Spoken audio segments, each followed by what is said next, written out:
Next episodes के explanation देखने के लिए आप प्लीज़ मेरे चैनल को सब्सक्राइब कर देना और बेल आइकन भी ऑन कर देना। और अगर आपको मेरी एक्सप्लेनेशन अच्छी लगी तो प्लीज़ इस वीडियो को लाइक कर देना। अब हम देखते हैं कि जो बका थी वो सेना से मिलने के लिए रेस्टोरेंट में आई थी और वो जैसे ही आती है सेना उसके मुंह पर पानी फेंक देती है। वो जैसे ही अपनी सफाई देने लगती है तभी सेना उसे चुप करवा देती है और वहाँ से चली जाती है।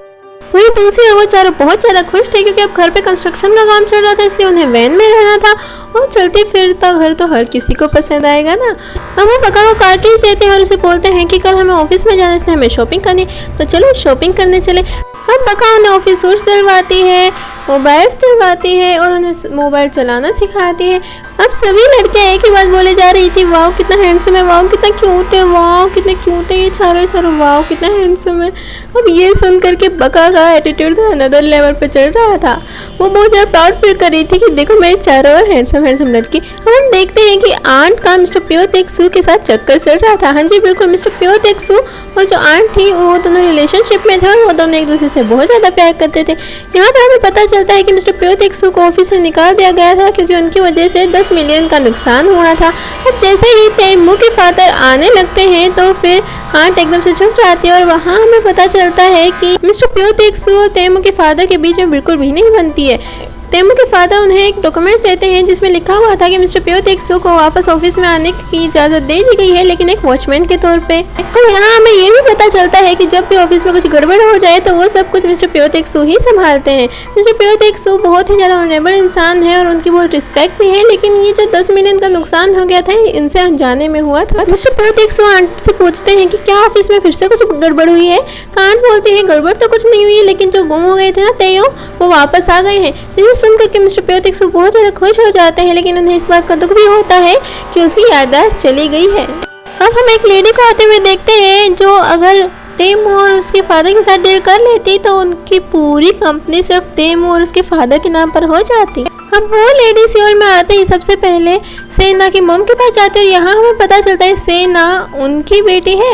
अब सेना की मॉम बहुत ज़्यादा वियर्ड बिहेव करने लगती है और उसे वहाँ से भेज देती है। यहाँ हमें ये भी पता चलता है कि वो लेडी और सेना की मॉम दोनों सिस्टर्स हैं और जब सेना छोटी थी तो वो लेडी उनके पास सेना को छोड़ करके चली गई थी। वही दूसरी ओर बका उन सभी को कॉफ़ी ऑर्डर करना सिखा रही थी। अब जब बका को पता चलता है कि वो यंग सोल और बका दोनों सेम एज के हैं तो वो बका वो यंग सोल को बोलती है कि अरे वाह ये तो बहुत अच्छी बात है यार, मतलब तुम तो मेरे फ्रेंड हुए, तो आगे से तुम मुझे मेरे नाम से बुलाना ठीक है। और बाकी सभी को बोलती है कि देखो तुमसे जो बड़ा है एज में उसे तुम बोलोगे ह्यूंग और जो तुमसे छोटा है उसे तुम बोलोगे सुनबे और मुझे तुम सभी बोलोगे नू ना, वो यंग सोल को छोड़ के। अब नूना का मतलब होता है सिस्टर, जिसे सुन करके बाकी ये सभी तो शौक में आए जाते हैं, लेकिन जो हमारे तेयोंग थे उन्हें तो जोर का झटका बड़े जोर से लगता है। अब तेयोंग शाम को बका के पास आता है और उसे वही डोल दिखाते हुए पूछता है कि अगर हमें किसी का प्यार पाना हो तो हम इसको कैसे बांधेंगे।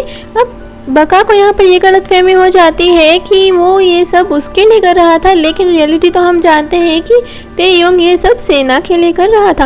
अब अगले दिन वो जाते हैं ऑफिस और ऑफिस में उन तीनों का टेस्ट होता है जिसमें उनके मार्क्स आते हैं 0। जिसे सुन करके जो तेयोंग थे वो बोलते हैं कि दरअसल वो बहुत ज़्यादा टैलेंटेड पर्सन है, वो अपना टैलेंट ऐसे ही जल्दी नहीं दिखाते, अगर आप उन्हें सिखाओगे तो आई एम श्योर कि वो जल्दी ही सब कुछ सीख जाएंगे। और तेयोंग वहाँ पर ये भी बोल देते हैं मुझे सेक्रेटरी के रूप में सेना चाहिए और उसी मुताबिक वो सब हो भी जाता है। अब शुरुआत में जब तेयोंग सेना से बात करने लगते हैं तो सेना उन्हें कुछ खास ध्यान नहीं देती है, लेकिन जब सेना को सीढ़ी लगने वाली होती है तो फिर तेयोंग उसे एकदम से गले लगा लेता है और उसे प्रोटेक्ट करता है, जिसे देख करके सेना उससे इम्प्रेस हो जाती है और फिर अब वो भी उससे हंस करके बात करने लग जाती है। वहीं दूसरा मिस्टर प्यो तेक्सू को जिम्मेदारी मिली थी कि वो उन तीनों को ट्रीट करे और जिसके लिए वो उन्हें बोलते हैं तुम पहले खाना ऑर्डर करो बाद में मैं तुम्हें सब कुछ सिखाता हूँ। तो वो वही करते हैं जो उन्हें बका ने सिखाया था, लेकिन वो थोड़ा सा कुछ ज़्यादा ही ओवर कर देते हैं क्योंकि जो उसने सिखाया था वो सिर्फ पार्टीज पर किया जाता है और वो तो नॉर्मल लंच पर भी कर देते हैं। जैसे मिस्टर प्यो तेक्सू थोड़ा सा वियर्ड फील करते हैं, लेकिन उसके बाद जो होता है वो तो कुछ ज़्यादा ही वियर्ड हो जाता है। एक्चुअली वो बहुत सारे एक्टिंग करने लग जाते हैं, अपना टैलेंट दिखाने के लिए व्यू यंग से और चीज़ें तोड़ने लग जाता है, किताबें फाड़ने लग जाते हैं, बहुत ज़्यादा शरारतें करते हैं, उधम मचाते हैं, बिल्कुल सब कुछ बिखेर देते हैं। और फिर लास्ट में जब मिस्टर प्यो तेक्सू पूरी तरह से बर्दाश्त के हद पार हो जाती है तो बोलते हैं तुम में मैनर्स है या नहीं? बस करो सब, क्या कर रखा है ये? हाँ, मैं देखो मेरे ना पेशेंस लेवल की सारी हदें पार कर चुकी हो तुम। अब उन्हें वो पूरा लंबा चौड़ा लेक्चर देते हैं और फिर वहाँ से चले जाते हैं। अब जब तेमू के फादर उन लेडी को अपने सारे डील बताते हैं तो फिर वो लेडी बोलते हैं कि लेकिन मैं तुम्हारी डील एक्सेप्ट क्यों करूं, इससे मुझे क्या फ़ायदा। और फिर तेमू अपने क्लेवर टेक्निक्स का यूज़ करते हुए उन्हें अपनी डील का असल मकसद बता देते हैं कि हम ये पूरी कंपनी अपने नाम करना चाहते हैं और अब आप चाहें तो इसका एडवांटेज भी उठा सकते हैं ग्रैंडमा को बताने के लिए, लेकिन इससे आपका फ़ायदा क्या होगा? वहीं दूसरी ओर अगर आप हमसे मिलेंगी तो आपके फ़ायदे क्या क्या होंगे ये तो आप जानते ही हैं। और फिर वो लेडी उस डील के लिए हाँ बोल देती है। अब हम देखते हैं कि बका और तेयोंग एक मॉल में आए हुए थे जहाँ पर बका को एक ब्रेसलेट बहुत ज़्यादा पसंद आता है, लेकिन वो बहुत ज़्यादा एक्सपेंसिव होता है। तेयोंग बका से पूछता है कि क्या लड़कियों को ये सब पसंद होता है? तो फिर बका बोलती है हाँ, लड़कियों को एक्सपेंसिव चीज़ें बहुत पसंद होती है, लेकिन ये कुछ ज़्यादा एक्सपेंसिव है, चलो चलते हैं। अब बका तेयोंग को खाना खाना सिखा रही होती है। इस बीच तेयोंग बका से पूछता है कि वो जो कपल्स होते हैं वो यहाँ पर आते हैं, वो क्या बोलते हैं उनको, क्या एक साथ आते हैं वो? तो फिर बका बोलती है डेट। अब तेयोंग बोलते हैं हाँ डेट पर क्या क्या करते हैं, क्या होती है डेट? अब बका से बोलते हैं अरे कुछ नहीं, जा बस खाना खाते घूमते फिरते यही होती है डेट। अब वो तेयोंग बोलता है नहीं मुझे बताओ ना, पूरी डिटेल में बताओ। अब बका सोचते हैं यार इसको इसमें क्यों इतना इंटरेस्ट है। अब तेयोंग उसे बोलता है कि अच्छा अगर तुम उस लड़की की जगह हो जो डेट पर जा रही हो तो तुम क्या पसंद करोगी? अब बका को काफ़ी खुशी होती है क्योंकि उसे लगता है वो उसके लिए पूछ रहा है। तो बका बोलती है मैं तो बाईसाइकिल चलाऊँगी अपने पार्टनर के साथ। अब तेयोंग बका को बोलते क्या तुम मुझे बाईसाइकिल चलाना सिखाओगी? और फिर बका सिखा भी देती है। वो दोनों आपस में बहुत खुश होते हैं। और यहाँ पर हम देख रहे थे बका को कितनी ज़्यादा खुशी हो रही थी ये सोच करके कि तेयोंग उसके लिए ये सब कर रहा है। दूसरा हम देखते हैं कि मिमी के दिल में सोंगमान बो के लिए फीलिंग्स थी। वो सोंगमान बो की पिक्स बनाने लग रही थी एनिम में, और जैसे उसकी फ्रेंड आती है तो वो उसको कवर अप करने लगती है, जिस पर उसकी फ्रेंड पूछती है ये तो सोंगमान बो जैसा दिख रहा है ना? तो मिमी बोलते अरे नहीं सोंगमान बो नहीं तो नहीं, वैसे तुम यहाँ पर क्यों? तो बेकी बोलती है कि बक्का अच्छा ज़्यादा काम करी है इसलिए उसने कहा है कि हम उन तीनों के लिए खाना भेज दें, और फिर वहाँ बोल देती। अब दूसरी ओर वो तीनों याद करने की कोशिश कर रहे थे, लेकिन सोंगमान वो याद नहीं कर रहा था, जिस पर वो तो बोलते हैं कि तुम याद क्यों नहीं करो, तुम्हें याद हो गया? तो फिर सोंगमान वो बोलता है हाँ मुझे तो हो गया। और यहाँ हमें पता चलता है कि सोंगमान वो की लर्निंग स्किल्स बहुत ज़्यादा अच्छी है, वो कुछ भी बहुत जल्दी लर्न कर लेता है। अब मिमी सोंगमान बो के लिए स्पेशल खाना बना करके लेके आती है, और जैसे ही सोंगमान बो आता है तो वो एक्सपेक्ट करता है कि बेकी उसके लिए खाना लेकर के आई होगी, लेकिन मिमी को देख करके वो ज़्यादा खुश नहीं होता। और यहाँ हमें दिख रहा था कि सोंगमान बो के दिल में शायद बेकी को लेकर के कुछ फीलिंग्स हैं। अब अगले पर हम देखते हैं बका को वही डॉल मिलती है जो कि तेयोंग ने लव पाने के लिए रख रखी थी, और वो बहुत खुश होती है। वो जब वापस रखने लगती है तो फिर उसे वो ब्रेसलेट मिलता है, जिस बात से बहुत ज़्यादा खुश होता है ये सोच करके कि शायद मुझे तो भी इतनी पसंद आई थी इसलिए तेयोंग ले आया। और फिर जैसे उसे लगता है कोई आ रहा है तो वो एकदम से उसको वापस रख देती है। अब जब बका के फेस पर एक बैग डाल देता है और उसे बोलता है मैं कपड़े पहना तो तुम ऐसे अभी अपना आंखें मत खोलना और ये बैग मत उतारना। और फिर वो अपने कपड़े बदल रहा होता है।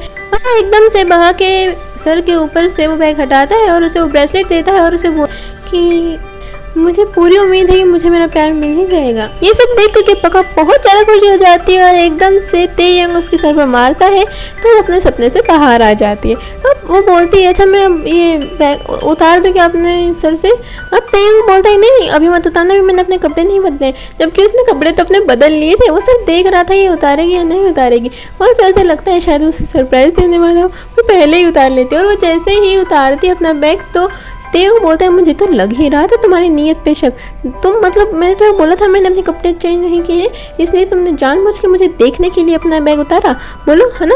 और सेना बेचारी फिर से उदास हो जाती है। दूसरी ओर तेयोंग एक साइकिल लेकर के जाता है और सेना को बोलता है चलो आज हम ऑफिस बाईसाइकिल पर ही जाएंगे। अब हम देखते हैं वो दोनों आपस में बहुत अच्छा कॉलेज टाइम स्पेंड कर रहे थे, और सेना को देख करके तेयोंग को अपनी पुरानी प्रिंसेस यानी कि अपनी पत्नी की याद आ रही थी। और फिर बाद में वहाँ से चले जाते हैं और ब्रेसलेट दे जाते हैं। तो अब समझ में आया कि वो ब्रेसलेट उसने क्यों खरीदा था। वहीं दूसरी ओर अब हम देखते हैं कि स्टाफ डिनर चल रहा था और वहाँ पर एक आदमी आता है और यहाँ हमें पता चलता है उस आदमी की और प्यो तेक्सू की बिल्कुल भी नहीं बनती है। वो बोलते हैं कि चलो हम जो वैसे स्टाफ में गेम्स खेला करते हैं वही खेलें। तो सोंगमान बो को तो क्यूरियोसिटी रहती है हर चीज़ जानने की, तो वो पूछते हैं कि ये कौन सा गेम होता है, हमें भी बताइए ना। तो वो बताता है कि इस गेम में हम सामने वाले की खुलकर बुराई करते हैं, जितना भी हमें उसे सुनाना होता है वो पूरा सुना देते हैं और वो 3 मिनट का टाइमर सेट करता है और बोलता है कि चलो अब सुनाओ। और वो एक दूसरे को कुछ कुछ बोलने लगते हैं। अब सोंगमान बहुत तो क्लेवर था, उसे तो पता था कि भैया किसी के भी बोलने पर किसी और की बुराई उसके मुंह पे नहीं करनी चाहिए, तो वो तो कुछ नहीं बोलता है लेकिन थोड़ा बहुत मजाक मस्ती कर देता है। लेकिन वू योंग सोल तो कुछ भी नहीं बोल रहा था, जिस पर तेयोंग बोलता है तुम भी तो कुछ बोलो, जिस पर वू योंग सोल बोलता है कि नहीं मैं चाह के भी आपकी बुराई नहीं कर सकता हूँ, आई एम सॉरी। और फिर वहाँ से उठ करके चला जाता है। प्यो तेक्सू की बहुत ज़्यादा बेइज्जती कर चुके थे वो लोग, इसलिए प्यो तेक्सू गुस्से में वहाँ से चला जाता है। और फिर जो दूसरा आदमी आया था उसको भी पता चल जाता है अब तो तेरी शामत आने वाली, तो बेटा निकल ले यहाँ से, वो भी चला जाता है। और अब तेयोंग बहुत प्राउड फील कर रहा था कि कम से कम वू योंग सोल ने तो मेरे बारे में कुछ भी नहीं कहा। और फिर वो उन दोनों को गुस्से से देखने लग जाता है। तभी आ जाता है वू योंग सोल और ड्रिंक भी अपने साथ लेकर के आते हैं और एकदम से उस ड्रिंक को गटक करके बोलने लगता है तेयोंग मैं आपसे बड़ा हूँ, आपकी हिम्मत कैसे हुई मेरे साथ ऐसे बात करने की, हाँ तुम्हारे पेरेंट्स ने तुम्हें कुछ सिखाया है या नहीं। अब उसने तो कुछ ज़्यादा ही बोल दिया। और फिर वो दोनों वू योंग सोल को बताते हैं कि अरे टाइम अप हो गया, टाइम अप हो गया। और बेचारे वू योंग सोल की हालत तो देखने लायक थी उस वक्त। वो सभी के सभी तेयोंग से माफ़ी मांगते हैं और बोलते हैं आगे से ऐसा नहीं होगा, प्लीज़ महाराज इस बार माफ़ कर दीजिए, प्लीज़ आगे से पक्का ऐसा नहीं करेंगे। और फिर तेयोंग बोलता है चलो ठीक है इस बार तो मैं माफ़ करता हूँ। हम देखते हैं कि सेना की जो मदद थी वो जा रही होती है, उनका एक्सीडेंट हो जाता है जो कि तेमू की कार से होता है। और फिर सेना भी वहाँ पर आ जाती है और हम देखते हैं यहाँ पर कि आज भी सेना उसी तरह मुड़ गई थी जिस तरह वो अपनी बहन को मुसीबत में छोड़कर मुड़ गई थी। सेना इतनी ज़्यादा सेल्फिश हो गई थी कि उसे ये भी नहीं दिख रहा था कि उसकी मदर का एक्सीडेंट हो गया और उनकी जान तक को खतरा है। वो वैसे ही पीठ दिखा देती है जैसे बचपन में उसने बका को पीठ दिखाई थी। अब बका बहुत ज़्यादा वरीड होती है अपनी मॉम के लिए और वो इधर से उधर हेल्प मांगने के लिए चला रही होती। तभी वो सेना को देखती है और वो बोलती रहती है कि उन्नी जल्दी आओ, बहन जल्दी आओ। लेकिन सेना एक बार मुड़ करके नहीं देखती है, वो ऐसे मुड़ जाती है जैसे तो वो जानती ही नहीं हो किसी को भी। और सेना को ऐसा करते हुए देख बका एकदम से शॉक्ड हो जाती है और उसे सब कुछ याद आ जाता है जो उसके साथ बचपन में हुआ था कि कैसे सेना ने उस दिन भी बका को मुसीबत में डाल करके मुंह मोड़ लिया था और उसी की वजह से वो एक्सीडेंट हुआ था। और बका तेमू की हेल्प से उन्हें हॉस्पिटल में लेकर के जाती है और वहाँ पर एडमिट करवाती है। और अब हम देख रहे थे कि बका के माइंड में पूरे टाइम बस वही इंसिडेंट याद आ रहा था कि कैसे सेना ने उसको एक गाड़ी में बिठा करके पीठ दिखा करके चली गई थी। बका वही बात याद करके बहुत ज़्यादा रोती है और फिर उसके बाद वो सेना के पास जाती है कन्फ्रंट करने के लिए कि तुमने ऐसा क्यों किया। और बका उसे बोलती है कि क्या हम तुम्हारी फैमिली नहीं है, क्या तुम पैसों के लिए इतना नीचे गिर गई हो। और बका और सेना के बीच में बहस हो ही रही थी कि सेना एकदम से बका को थप्पड़ मारती है और इस बार बका भी नहीं रुकती है, बका भी सेना को वापस थप्पड़ मारती है। और फिर जब सेना वापस उसे थप्पड़ मारने लगती है तो तभी वो उसका हाथ रोक लेती है और उसके हाथ से वो ब्रेसलेट नीचे गिर जाता है। उस ब्रेसलेट को देखने के बाद उसे याद आता है कि ये तो वही ब्रेसलेट है जो कि तेयोंग उसके लिए ले रहा था। इसका मतलब ये था कि वो ब्रेसलेट इसके लिए ले ही नहीं रहा था तेयोंग, वो तो सेना के लिए ले रहा था। अब वो पूरी हार्ट ब्रोकन हो जाती है और वहाँ से चली जाती है। और फिर उसे रास्ते में मिलते हैं तेयोंग और जब वो तेयोंग उससे बात करने की कोशिश करता है तो फिर वो उससे कुछ भी नहीं बोलती है और चुपचाप वहाँ से चली जाती है। और फिर वो सेना को भी आते हुए देखता है। अब तेयोंग के पास 2 रास्ते थे, क्या तो सेना के पास जाता है या फिर बका के पास।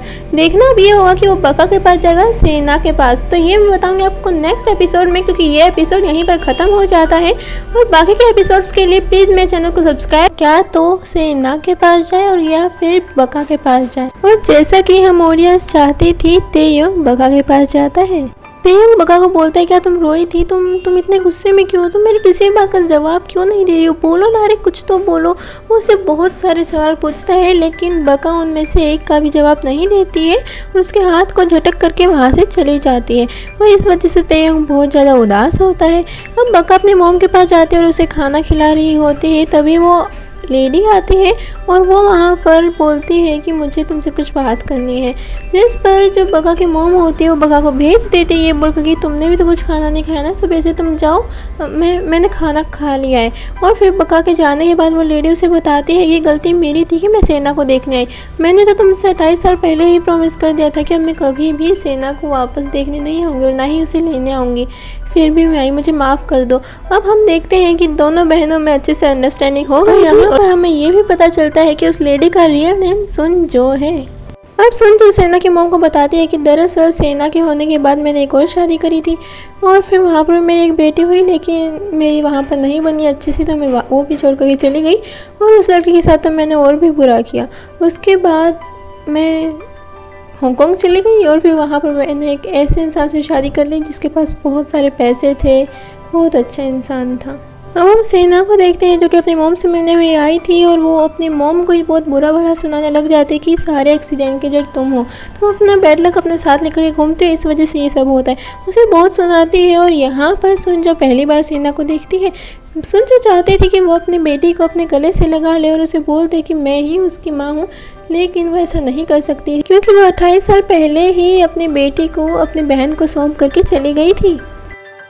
वही दूसरी ओर बका तो तेयोंग से बात कर नहीं रही थी, इसलिए तेयोंग उसके पीछे पीछे तो जाता है लेकिन कुछ बोलता नहीं क्योंकि जवाब तो बका देने वाली नहीं थी। इसलिए उसको कॉल करता है और उसे बोलता है कि क्या तुम बनाना मिल्क शेक पियोगे या फिर स्ट्रॉबेरी। अब बका और भी ज़्यादा इरिटेट हो जाती है, इसलिए वो तेयोंग को ये बोलकर के चली जाती है कि अब तुम मेरा पीछा मत करना, और वहाँ से चली जाती है। एक तो इतनी उदास है पहले और उससे कोई ये पूछेगा कि बनाना मिल्क शेक पियोगे या स्ट्रॉबेरी मिल्क शेक पियोगी, तो बंदा इरिटेट तो अपने आप होगा ना। अब बका अपनी लाइफ प्रॉब्लम्स को याद करने लग रही है क्योंकि एक तो उसके पास अपने रियल मॉम की पिक तक नहीं थी, कम से कम देख तो सके, ऊपर से सेना ने उसके साथ जो बचपन में किया वो भी बहुत गलत था, और अब उसे लगा था कि शायद अब उसकी लाइफ में खुशियाँ आएंगी तो वो तेयोंग से प्यार करने लगी, लेकिन तेयोंग ने भी उसे धोखा दे दिया। तो समझ सकते हो क्या बीत रही होगी बेचारी के ऊपर। वो रो रही थी, चुपचाप बैठी हुई थी वहाँ पर। अब उसे आवाज़ आती है जैसे तो कोई खाली स्ट्रॉ को पी रहा हो, और फिर वो जैसे टर्न ओवर करती है तो देखती है कि तेयोंग उसके पास ही बैठा था और वो अपने बनाना मिल्क शेक और स्ट्रॉबेरी मिल्क शेक दोनों पी गया था। अब तेयोंग उसे बोलता है कि आई एम सो सॉरी, वो टेस्टी ज़्यादा था इसलिए मैंने पी लिया। अब बका वहाँ से भी गुस्से में उठ करके जाने लगती है, तो फिर तेयोंग बोलता है तो मैं सिर्फ पागल की तरह हरकतें क्यों कर रही हो, हाँ मतलब नहीं क्या कर क्या रही हो तुम, ये पागल हो गया तुम। जिस पर बका बोलती है अच्छा मैं पागल हूँ, मैं पागल है तुम पागल हो, धोखा मैंने किया या तुमने किया। और फिर तेयोंग बोलता है कि जब ये हमारे महल में आएगी ना तब इसको मैं बताऊँगा। अब नेक्स्ट सीन में हम देखते हैं जब सेना अपने घर पर जाती है तो देखती है कि वो तीनों के तीनों एक्यूप्रेशर मशीन लगाए हुए थे। हाँ जी बिल्कुल, अब उन्होंने इतनी ज़्यादा बुराइयां जो कर दी थी तो उनकी उन्हें सज़ा नहीं देंगे मिस्टर प्यो तेक्सू। अब मिस्टर प्यो तेक्सू ने उन्हें बोला था कि कम से कम इसे 30 से 40 मिनट तक पक्का रखना, क्योंकि हमारे कंपनी प्रोडक्ट्स है ना तो हमें पता रहना चाहिए कौन कैसा है ना, तो इसलिए तुम इसकी टेस्टिंग करना और 30 से 40 मिनट तो पक्का रखना। और ऊपर से उन्हें वो यूज़ तक नहीं करने आ रही थी। चीन सा को पेट के लिए, वू यंग सियोल को पैर के लिए और हमारे सोंग मानबो को गर्दन के लिए। अब उसकी गर्दन बार बार झटके खा रही थी जिसे देख करके बका की भी गर्दन ऐसे ऐसे झटके मारने लग जाती है। और फिर वो पहले इतनी इरिटेट हुई घर पे आई थी, ऊपर से और भी ज़्यादा परेशान हो रही थी, तो वो उन्हें खूब जोर से डांट मार करके वहाँ से भगा देती है। अब बाहर आने के बाद सोंग मानबो और दो चीसा उसकी बुराई करने लग जाते हैं, और ये सब देख के तेयोंग को बहुत खुशी हो रही थी क्योंकि उसके ऊपर भी तभी डांट पड़ी थी ना। वो तीनों के तीनों मिलकर के बुराई कर रहे थे, तेयोंग, सोंग मानबो और दो चीसा, लेकिन वो यंग सर कुछ भी नहीं बोल रहा था। जो देख करके सोंग मानबो और दो चीसा बोलते हैं कि देखो महाराज ये कभी भी बका की बुराई नहीं करता है, कहीं ऐसा तो नहीं कि इसका किसी पे क्रश आ गया है, मतलब कहीं ये बका से प्यार तो नहीं करने लगा है, क्योंकि देखो हमेशा इसको प्रोटेक्ट करने लग जाता है। और इतना तो इतना वो और भी ज़्यादा बढ़ा चढ़ा के सब कुछ मिर्च मसाला लगा करके परोसते हैं तेयोंग के सामने। और फिर तेयोंग उसे गुस्से ही भरी नज़रों से देखने लगता है और बोलता है कि हाँ, ये बात तो मैंने भी देखी है। अब उसको तो जलन भी हो रही थी और वैसे भी गुस्सा आ रहा था। तो वो उसको बोलने लगता है कि तुम उसकी बुराई कभी भी नहीं करते हो, क्यों नहीं करते तुम उसकी बुराई। और फिर बका आ जाती है और तब वो बोलना शुरू करता है। कौन? वू यंग सोल। वो बोलता है कि ऐसा नहीं कि मैं उसकी बुराई नहीं करता हूँ, मेरा तो कभी कभी मन करता है कि उसे उठा करके सीधा ज़मीन पे दे मारो, उसके मुंह को अच्छी तरह से ज़मीन में रोन डालो, उसको इतना मारो कि सारे 7 पुश्ते तक याद रखें उसे। और ये सब बका सुन लेती है और जैसे ही वो तीनों के तीनों उसे देखते हैं तो फिर वो तब अपना मुँह फेर लेते हैं, लेकिन वू यंग सोल फिर भी कंटिन्यू रखता है। अब जैसे ही वो उन्हें देखता है तो वो सोचता है इन्होंने मुंह क्यों फेर लिया यार, ये ऐसा अनजान क्यों बनने लग रहे, और उसे समझ में आ जाता है कुछ तो घपला है। और वो जैसे ही पीछे मुड़ के देखता है तो वो देखता है बका को। अब बका गुस्से में उसके कपड़े वहाँ पर दे करके चली जाती है, बोलती है कि मुझे तो सबसे अच्छे तुम ही लगते थे इन सभी में, तुम्हें तो मैंने अपना फ्रेंड बनाया था, तुम ऐसे तुम भाड़ में जाओ। और फिर वो जा करके अपने कपड़े पैक करने लग जाती है जाने के लिए। तब तेयोंग जाकर के उसे बोलता है कि ऐसा कुछ भी नहीं है जो तुम सोच रही हो, देखो वो तो मजाक में बोल रहा था ये सब, तुम प्लीज़ ये घर छोड़ के मत जाओ, प्लीज़ हमें छोड़ के मत जाओ। और यहाँ पर हम देख रहे थे तेयोंग बका को खोने से कितना डरता है। अब तेयोंग उसकी फ़ोटो देखता है जो कि उसके बचपन की थी और वो उसे बोलता है कि ये फ़ोटो तुम्हारी है। और फिर वो शक होता है कि कहीं ये वही तो नहीं, क्योंकि अब इसके मदर फादर वही थे जो कि उसकी साली साहिबा के यानी कि उसकी वाइफ सेना के और उसकी साली के मदर फादर थे। और फिर बका बोलते हैं कि हाँ ये मैं ही हूँ, तो उसका शक 50% कंफर्म में बदल जाता है। अब वो दोनों साथ में बैठ करके थोड़ी बहुत बातचीत करते हैं और यहाँ बका उसे बताती है कि मुझे अपने बचपन का सब कुछ याद आ गया है, लेकिन बस कुछ ही यादें हैं जो मुझे याद नहीं आ रही, अगर वो भी मुझे याद आ जाएं तो शायद मैं अपनी मॉम को वापस ढूंढ पाऊँ। और फिर तेयोंग बोलता है कि अच्छा हुआ जो तुम्हारी याददाश्त वापस आ गई, जिस पर बका बोलती है कि नहीं, कुछ यादें ऐसी होनी चाहिए जो कभी याद आए ही ना, ताकि हम ज़िंदगी भर उसे याद कर करके रोएं तो नहीं हो। यहाँ हम समझते हैं कि जो बका थी वो अपनी और सेना की जो इंसिडेंट हुआ था उस सब को याद कर रही थी और उसी को याद करके सेट भी हो रही थी। वहीं दूसरी ओर सेना की मॉम बका के लिए एक नौकरी की रिक्वेस्ट करती तेमू से और तेमू भी बोल देता है कि हाँ ज़रूर, तुम कल से आना शुरू कर देना ऑफिस में। लेकिन दूसरी ओर संगमान वो दोची सा और वू यंग सोल के दिमाग में तो कुछ और ही चल रहा था। वू यंग सोल तो खैर चुपचाप रहता है, बोलता बस तभी है जब नहीं बोलना चाहिए, लेकिन वो दोनों लड़कियां इस बात पर चूज कर रहे थे कौन कितनी सुंदर है। जो सुंदर होगी उसको तो हम नौकरी देंगे, जो सुंदर नहीं होगी उसको नहीं देंगे। तेयोंग एक पेपरमिंट का भरा हुआ डब्बा लेकर के आता है उनके पास और उसे बोलता है कि ये पेपरमिंट जिस कंपनी की है उसका नाम बका है, तो मैं जब भी गुस्सा आए ना इन्हें चबा लेना। और वो सभी को एक एक करके पेपरमिंट देता है और वो खा करके ये बोलता है इसका तो सच में मतलब स्वभाव बिल्कुल बका की तरह है, एकदम अंदर तो मतलब एकदम से खाने के बाद रिफ्रेशमेंट से फील होती है। और बेचारा वो यंग सोल यहाँ पर फंस जाता है। वो यंग सोल चबा नहीं रहा था, सिर्फ उसे चूस रहा था। इस वजह से वो दोनों उसकी शिकायत करते हैं तेयोंग से कि ये ना पेपरमिंट को चबा नहीं रहा है क्योंकि ये बका के नाम की है ना। और फिर तेयोंग उसे डांटता था, इस वजह से वो दोनों उसकी शिकायत करते हैं तेयोंग से कि ये ना पेपरमिंट को चबा नहीं रहा है क्योंकि ये बका के नाम की है ना। और फिर तेयोंग उसे डांटता है, गुस्से की नज़रों से देखता है और बस इसी में काम बन जाता है। वो यंग सोल चबा के खाता है और फिर तेयोंग उन दोनों को एक एक और देता है, लेकिन वो यंग सोल को अपनी मुट्ठी भर के देता है और बोलता है कि ये एकदम से मुंह में ले जाओ और फिर चबा के खाओ। बेचारा वो यंग सोल वहाँ पर फिर से फंस जाता है। अब दूसरी ओर हम देखते हैं कि सुन जो तेमू से एक पर्सनली हेल्प मांग रही थी कि मैं 2 दिनों तक यहाँ पर और हूँ, क्या तुम मेरी बेटी को ढूंढ दोगे। और फिर वो उसे वही फ़ोटो देती है जैसे एक बका के पास भी थी और यहाँ हमें पता चलता है कि सुन जो की बेटी बका ही थी। अब हम देखते हैं जब सेना तेमू से मिलने जाती है तो वो पिक देख लेती है और फिर बाद में आ जाती है बका। और बका को देख करके सेना एकदम से शॉक हो जाती है और बका के वहाँ से जाने के बाद वो उससे बोलती है कि तुम यहाँ पर क्यों आई हो, देखो तुम यहाँ से जितनी जल्दी हो सके उतनी जल्दी निकल जाओ, समझी तुम। जिस पर बका बोलती है कि ना मैं तुम्हारा कोई सच रिवील करूँगी यहाँ पर, और यहाँ पर हम ऐसे रहेंगे जैसे हम एक दूसरे को जानते ही नहीं है, तो ही बेटर होगा, मैं भी चाहती नहीं हूँ कि मैं तुम्हारे मुँह लगूँ। और फिर बाद में सेना गुस्से में जा करके वापस तेमू के पास जाती है और उसे बोलती है कि ये फ़ोटो मैं तुम्हारी हेल्प कर देती हूँ ना, ये फ़ोटो करने में। वो फिर उसकी एक फ़ोटो कॉपी निकलवा लेती है और एक फ़ोटो अपने पास रख लेती है। अब जब सेना को पता चलता है कि वो जो लेडी थी सुनजो वो पूरी कंपनी की 50% पार्टनर थी, तो सेना को और भी ज़्यादा गुस्सा आता है। वो कोशिश करती है कि बका के बारे में किसी को भी पता ना चले। अब हम देखते हैं कि तेयोंग बका को बोलता है कि मुझे तुमसे कुछ काम है, जल्दी चलो। और जब बका पूछते हैं कि अच्छा ठीक है लेकिन चलना कहाँ पे ये तो बताओ, तो तेयोंग बोलता है अरे तुम सवाल जवाब मत करो यार, सीधा चलो। अब उन्हें जाते हुए कौन देख लेता है? सेना। और फिर सेना तेयोंग को फ़ोन करके बोलती है कि आप कहीं जा रहे हो?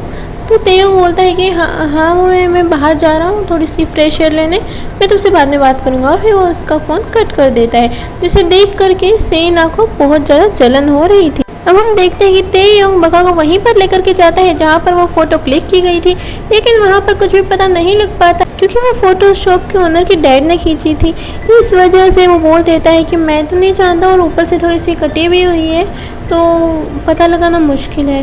और फिर वो चले जाते हैं। अब वो दोनों आपस में बहुत अच्छा टाइम स्पेंड करते हैं, जैसे कि दूसरों के घर की घंटियाँ बजा करके वहाँ से भाग जाना और फिर पार्क में जा करके झूला झूलना, खेलना। वो एक स्कूल में जाती है जहाँ पर उसे शक था कि वो शायद वहीं पर बचपन में पढ़ती थी, लेकिन वहाँ वो बोल देते हैं कि बका नाम की तो कोई लड़की नहीं पढ़ती थी। अब क्योंकि बका का रियल नेम बका थोड़ी ना था भाई, उसका रियल नेम तो कुछ और था। उसकी मॉम के जानने के बाद उसके डैड ने उसका नाम बदलवा के बका कर दिया था, तो इस वजह से वो अपने मॉम को देख ही नहीं पाती है। वो दोनों काफ़ी अच्छा टाइम स्पेंड कर रहे थे और बाद में बका थोड़ा सी इमोशनल हो जाती है अपनी मॉम को याद करके, और कल रात जो कुछ भी है उस बात को याद के, जिससे देख करके तेयोंग उसे अपने गले से लगा लेता है। और यहाँ हम देख रहे थे तेयोंग को बिल्कुल भी नहीं अच्छा लग रहा था बका को शायद देख के। अब वो दोनों आपस में बहुत अच्छा टाइम स्पेंड कर रहे थे और उन दोनों को सेना देख रही थी। हम देख पा रहे थे सेना को बिल्कुल भी अच्छा नहीं लग रहा था बका और तेयोंग को साथ में टाइम स्पेंड करते हुए देख करके। अब सुनजो और तेमू भी उसी फोटोशॉप में जाते हैं और वहाँ पर जब उन्हें पता चलता है कि एक लड़की भी ऐसी फोटो को ले करके पूछ रही थी कि ये कहाँ पर खींची थी, किसने खींची थी, क्या यहीं से खींची हुई थी, तो फिर सुनजो को लगता है कि शायद उसकी बेटी उसे ढूंढ रही होगी। और जब वो जाने लगती है और वो स्कूल के पास पहुँचती है तो सेना उन्हें देख लेती है और सेना उन्हें अंदर जाने ही नहीं देती है। वो बोलती कोई फ़ायदा नहीं अंदर जाने का, लेकिन जब सुनजो बोलती है कि मेरा दिल कह रहा है मुझे एक बार तो ज़रूर जाना चाहिए, तो सेना ज़बरदस्ती उन्हें रोक लेती है बहाना बना करके कि यहाँ पर तो आप रहोगी तो आपका टाइम वेस्ट ही होगा, प्लीज़ आप एक काम कीजिए, वहाँ पर देखते हैं। और फिर उनका ध्यान भटका के वहाँ से ले जाती है। अब यहाँ पर सुनजो भी सेना की बात मान लेती है क्योंकि सेना भी तो उसी की बेटी थी। अब सुनजो वापस हांगकांग जा रही थी और जाने से पहले वो सेना को एक रिंग देती है और उसे बोलती है कि ये रिंग मैं अपनी बेटी को देना चाहती थी लेकिन वो तो मिली नहीं, तो तुम ये रिंग रख लो। और फिर उसके इंसिस्ट करने पर सेना वो रख भी लेती है। अब तेमू और सेना बहुत खुश होते हैं और तेमू सेना को अपने गले से लगा लेता है। उन दोनों को बात करते करते देख लेते हैं तेमू के पापा, और फिर तेमू तो बस यही सोच रहा था कि मेरे तो लग गए। अब तेमू के फादर उन्हें स्ट्रिक्ट वार्निंग दे देते हैं कि तुम क्या करने लग रहे हो, तुम्हें पता भी है ऑफिस में अगर जब ये बात फैलेगी कि तेमू एक सेक्रेटरी के साथ डेटिंग करने लग रहा है तो हमारी क्या इज्जत रह जाएगी समाज में। और फिर बस वही समाज और समाज के 4 लोग क्या कहेंगे। इतना बड़ा लेक्चर देने के बाद तेमू को भेज देते हैं वो। और फिर तेमू को भेजने के बाद वो सेना को स्ट्रिक्ट वार्निंग देते हैं कि जो कुछ भी हो रहा है इसे अभी बंद करो, मुझे अब तो मेरे बेटे के साथ दिखने नहीं चाहिए, वरना तुम भी जानते हो मैं क्या कर सकता हूँ। अब सेना का पूरी तरह से हार्ट ब्रेक हो जाता है और फिर दूसरी ओर हम देखते हैं कि बका और तेयोंग घर पे जा रहे थे। अब अगर आपने इससे पहले के एपिसोड्स की एक्सप्लेनेशन देखी होगी तो आप ये तो जानते ही हैं कि जब पहले बका ने गलती से तेयोंग के कंधे पर अपना सर रख दिया था तो तेयोंग ने कितनी टेढ़ी मेढ़ी शक्ल बना के उसे हटा दिया था, लेकिन अब जब बका खुद हटने लगती है तो फिर तेयोंग उसका सर पकड़ के वापस अपने कंधे पर रख लेता है और फिर स्माइल करके वो वापस से सो जाता है। और यहाँ हम उन दोनों के बीच में बहुत अच्छी बॉन्डिंग होते हुए देख रहे थे। लेकिन अब सब कुछ इतनी आसानी से ठीक थोड़ी ना हो जाएगा। तेयोंग बका को वहीं पर छोड़ करके चला जाता है बोल के कि तुम घर पे चले जाओ, मुझे सेना के साथ कुछ बात करनी है इसलिए मैं आता हूँ। अब सेना ने तेयोंग को बुलाया हुआ होता है और वहाँ पर सेना उसे वो ब्रेसलेट वापस दे देती है। और जब तेयोंग इंसिस्ट करता है, उसे थोड़ी सी बातें बोलता है प्यार की, तो वो बोलती है कि मैं तुम्हें पसंद नहीं करती हूँ, मैं जानती हूँ कि तुम मुझे पसंद करते हो लेकिन मैं फिर भी तुम्हें पसंद नहीं करती, समझे तुम। जिस पर तेयोंग बोलता है कि तुम मुझे पसंद करने लग जाओगी, तुम टेंशन मत लो। और फिर वो बोलते हैं इतना कॉन्फिडेंस, और फिर वो उसको धीरे धीरे दिखाने लग जाती है कि हाँ मैं तुम्हें पसंद करने लग गई हूँ, और वो ब्रेसलेट तेयोंग के हाथों से वापस पहन लेती है। अब यहाँ हम देख रहे थे कि सेना जिस तरह से बात कर रही थी उस तरह से तो उसका सीधा सीधा इरादा था कि वो तेयोंग को अपनी मुट्ठी में कर ले ताकि वो किसी और लड़की के पास ना जाए। और उन दोनों को बातें करते हुए देख लेता है तेमू, और तेयोंग को ब्रेसलेट पहनाते हुए भी देख लेता है तेमू। अब आगे का आप देखो। अब हम देखते हैं जब सेना अपने घर पर जाती है तो वो तेमू को पाती है। अब वो तेमू से पूछता है कि तुम कहाँ पे थी इतनी देर से। तो सेना बोलती है कि मैं अकेली इधर से उधर घूम रही थी और मैंने बहुत ज़्यादा शराब भी पी। जिस पर तेमू से ये तो नहीं बताता कि उसने उन दोनों को देख लिया था, लेकिन वो उसे ये ज़रूर कहता है कि तुम चिंता मत करो, मैं सब कुछ ठीक कर दूंगा। और फिर सेना बोलती है क्या तुम अपने फादर के सामने जाकर ये कह दो कि तुम मुझसे शादी करना चाहते हो। जिस पर तेमू बोलता है कि हाँ मैं कह दूंगा, लेकिन अभी ये मैं नहीं कह सकता, तुम समझने की कोशिश तो करो। और फिर सेना बोलती है अगर तुम ये नहीं कह सकते कल की कल में तो फिर ब्रेकअप कर लेते हैं, बात खत्म। अब उसने कह तो दिया था, लेकिन वो भी अंदर ही अंदर बहुत ज़्यादा टूट गई थी। और फिर तेमू वहाँ से चला जाता है। अब अगले दिन हम देखते हैं कि बगा का पहला दिन होता है ऑफिस में जाने का, और इसलिए वो बहुत जल्दी तैयार हो गई। कई देर से उनका वेट कर रही थी, लेकिन वो तैयार थोड़ी ना होती इतनी जल्दी, उन्हें तो सोने से ही फुर्सत नहीं मिलती। तो वो उन्हें बोलती है कि देखो मुझे लेट नहीं होना, मैं जा रही हूँ। और फिर वो चारों भी आ जाते हैं। अब बका उनसे बहुत ज़्यादा आगे थी, लेकिन उसकी टांगें छोटी थी, इस वजह से वो जल्दी चढ़ नहीं पा रही थी, और उनकी टांगें बड़ी बड़ी थी, इसलिए वो वॉक करके भी आराम से बका से आगे निकल गए थे। हम उन दोनों में तो एक तरह की रेस से लग गई थी, मैं पहले जाऊँगी मैं पहले जाऊँगी।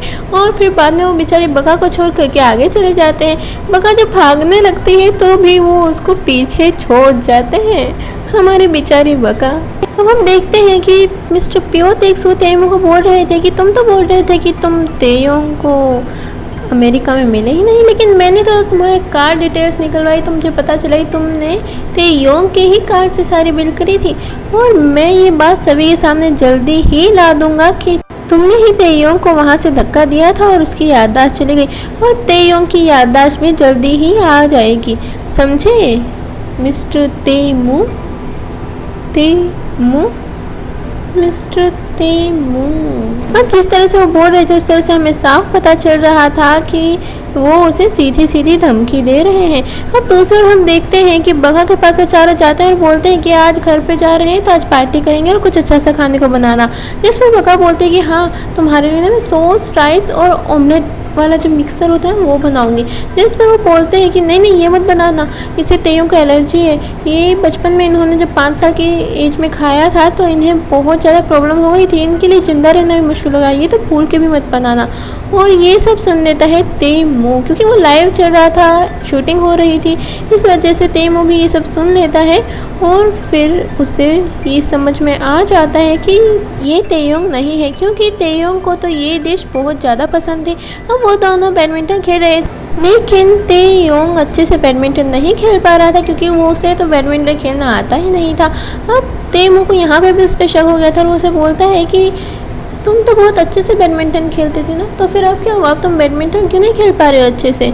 और फिर वो तेयोंग से कुछ ऐसा कहता है जिस पर वो तेयोंग बहुत ज़्यादा शॉक हो जाता है, और ये हमें अभी नहीं पता चलता, ये हमें पता चलेगा नेक्स्ट एपिसोड। अगर आपने मेरे इंस्टाग्राम के आईडी को फॉलो नहीं किया है तो रिक्वेस्ट है कि आप प्लीज़ मेरे इंस्टाग्राम के आईडी को फॉलो कर लीजिएगा, जिसका नाम है अंशी एक्सप्लेनर। मैं हर एपिसोड के एक्सप्लेनेशन की डेली अपडेट्स वहाँ पर डालती रहूँगी, और नेक्स्ट एपिसोड में मैं जल्दी ही अपलोड कर दूँगी। तब तक के लिए bye bye and take care and thanks for watching. शुरुआत में हम देखते हैं कि तेंग और वो बाकी के सब अपने नए घर पर जाते हैं, और वो घर पर जाकर के बहुत ज़्यादा खुश होते हैं, और घर वाकई में बहुत ज़्यादा प्यारा लग रहा था। हम वो सब मिल करके सेल्फीज खींचते हैं, लेकिन वू योंग सोल की स्माइल इसमें भी एकदम बॉक्स की तरह होती है। और फिर वो सभी शॉपिंग करने जाते हैं तो सोंग मानबो, दाची सा और वू योंग सोल को कुछ कैंडीज मिलती हैं जिनका नाम ये गाक था। अब ये गाक तेयोंग का भी नाम था, इस वजह से वो बहुत सारे पैक्स खरीद लेते हैं और सोचते हैं जब भी हमें उन पे गुस्सा आएगा तो हम इन्हें चबा लेंगे, जैसे वो पका के लिए पेपरमिंट नहीं लेकर के आए थे। अब जैसी करनी वैसी भरनी। और वहीं दूसरी ओर तेयोंग को भी एक लोटस का सीड मिलता है और उसे याद आता है बका का मीनिंग होता है लोटस, और वैसे भी एक बीज की तरह ही ये तो है, और वो उसको चिढ़ाते हुए बोलता है तुम तो एक बीज की तरह हो, इसलिए फिर वो फिशर टैंक में उस बीज को डाल देता है और बाकी मछलियों को अपना नाम दे देता है। वो योंगसोल का नाम दे देता है, दाची-सा का नाम दे देता है और सोंगमान-बो का नाम देता है। लेकिन बेचारी बका इतनी दुखी हो जाती है कि उसको मतलब बीज बना दिया। वहीं दूसरी ओर ग्रैंडमा सोच रही थी कि वो तो खाना बना लेंगे लेकिन हम भी तो कुछ लेकर के चले ना तेयोंग के लिए, तो क्या लेकर के जाना चाहिए। और फिर एकदम से तेमू आता है और वो उसे बोलता है कि हमें सीजन क्रैब्स नहीं लेने चाहिए, उसे सोया सॉस और राइस का मिक्स करके कितने अच्छे लगते हैं। और फिर यहाँ हमें पता चलता है कि वह जानबूझकर कर रहा था ताकि तेयोंग की सच्चाई सामने आ सके। जिस पर ग्रैंडमा बोलती है हाँ उसे सीजन क्रैब्स बहुत पसंद भी हैं, तो मैं काम करूँ वो ले आऊँ।